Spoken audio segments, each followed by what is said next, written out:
입니다. 자, 그 밤사이에 최저임금이 결정이 됐습니다. 네, 맞습니다. 1,700원인데요. 적정한 금액입니까?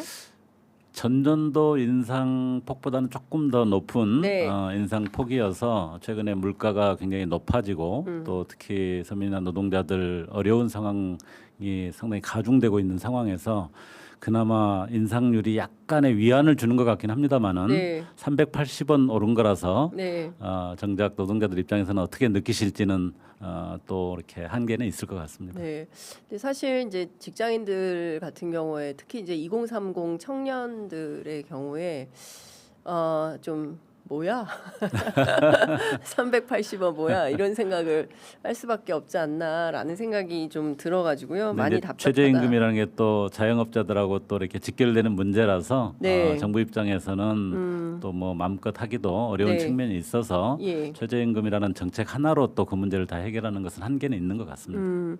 그리고 또 제가 여쭤보고 싶은 것은 이제 노동과 관련된 일자리 문제 계속 나오는데요. 최근 제가 네. 이제 어떤 전문가 취재해 보니까 이재명 정부 마지막 텀에는 대량 실업 사태 같은 게 날 수가 있다. 그러니까 AI 강국이 되는 것이 좋긴 한데 네. 기술이 발전하는 것은 좋지만 그에 그 비례해서 일자리도 늘어나야 되는데 안 그럴 가능성이 있다. 이제 이런 그 우려가 있는 겁니다. 오늘 아침 한겨레 신문 보도만 하더라도 경제 성장률은 3%로 상향 네. 조정됐지만 일자리는 10,000개가 줄었다라는 게 이제 일면 머릿 기사입니다. 그밖에 이제 다른 매체들도 3, 4, 5 정부가 내세운 겁니다. 3% 경제 성장, 그다음에 이제 4강 수출 강국, 그다음에 이제 5만 달러 국민 소득. 문재인 정부 때만 하더라도 3만 달러 소득이었는데 이제 그새 또 오른 겁니다. 네. 5만 달러, 3, 4, 5인데 일자리는 계속 줄어들면 이거 어떻게 해야 됩니까?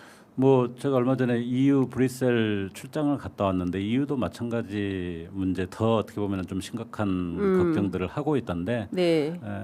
대체로 선진국들의 세계적인 추세인 것 같습니다. AI 자동화 이런 부분들이 예. 굉장히 급격하게 진행되고 있고 예. 또 이제 그 상황에서 초격차를 가지고 있는 특정한 네. 글로벌 대기업들만 살아남을 수 있는 구조이기 때문에 예. 전체적으로 그나마 우리나라는 이제 그 경쟁 속에서 선전하고 있고 그래서 뭐 수출도 많이 되고 있고 성장률도 높아지고 있는데 그 효과 자체가 글로벌 아주 초격차 대기업들에 집중되고 있는 상황 또 그 각각의 사업 안에서 자동화, AI 이런 전환 때문에 줄어든 상황이 동시에 이렇게 겹쳐서 나타나고 있는 상황이기 때문에 그런 발전들을 그나마 우리나라가 경쟁력을 가지고 있고 또 가능하다면 그 연관 산업들이 일종의 이 공정 속에서 계속 또 발전시켜서 일자리들을 좀 유지시키는 노력들이 계속 되기를 바라지만 근본적으로 AI 시대 또 자동화 시대에 맞는 일자리 문제, 소득 문제 이런 부분들에 대한 대책이 함께 따라가야 되는 것 아닌가 하는 생각이 듭니다. 그러니까요. 근데 구체적으로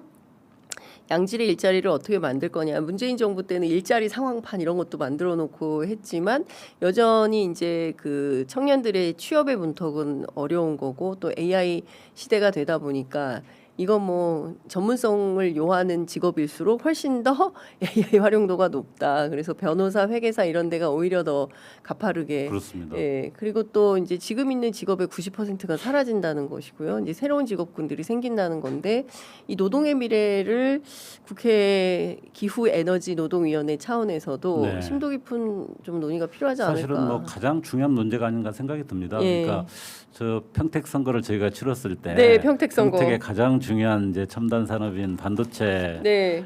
공장을 방문을 했었어요. 근데 옛날에 제가 공부할 때 반도체 공장은 네. 그 토끼 복장을 입은 노동자들도 상당히 있었는데 예, 예. 지금 완전히 자동화되어서 노동자들을 볼 수가 없더라고요. 그럴 정도로 반도체 산업이 우리나라의 최첨단 산업이고 가장 예. 많은 수출을 기여를 하고 있는데 네. 거기서 일하는 노동자들의 숫자는 사실은 점점점 줄어들고 제한적이에요.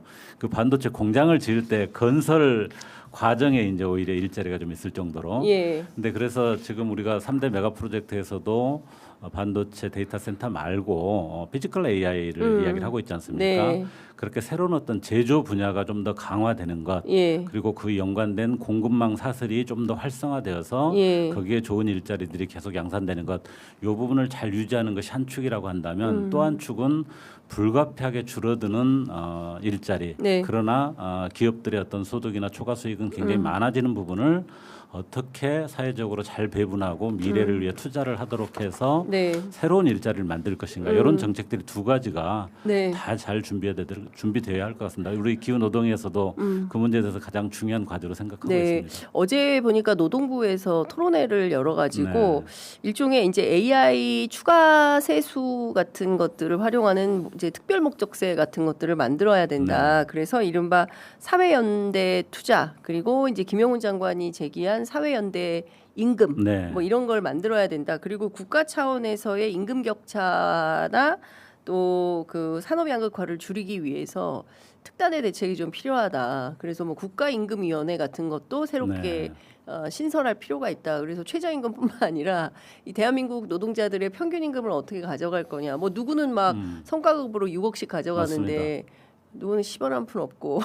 그게 이제 그 예. 삼전 하이닉스, 삼전닉스의 그렇습니다. 초과 수익 네. 또 이것의 배분을 둘러싼 그간의 이제 사회적 논의가 촉발된 계기인데 저는 뭐 조국혁신당도 사회연대 임금 창당 초기에 제안했다가 굉장히 논쟁적인 상황이 된 적도 있었는데 비판 많이 받았습니까? 예, 유럽식 사회연대 임금제하고는 또 차원이 다른 새로운 제안을 김영훈 장관이 했다는 점에서 네. 상당히 한번 토론해 볼 만한 주제라고 생각이 듭니다. 그러니까 초과 수익이 엄청나게 발생했을 때 네. 본사 노동자들만 어마어마한 상여금을 받는 것이 적절하냐라고 하는 부분이 국가의 기여 부분도 있고 또 공급망 관련 업체들의 또 기여도 많이 있지 않습니까? 네. 그런 부분들의 어떤 배분이 적절하게 되는 것, 특히 이제 미래 투자 쪽으로 그것을 잘 준비해서 새로운 일자리를 만들거나 사회적 자원을 잘 배분하는거나 이런 부분을 좀 사회적 논의를 통해서 방향을 잡아갈 수 있다면 그건 바람직한 방향이라고 생각합니다.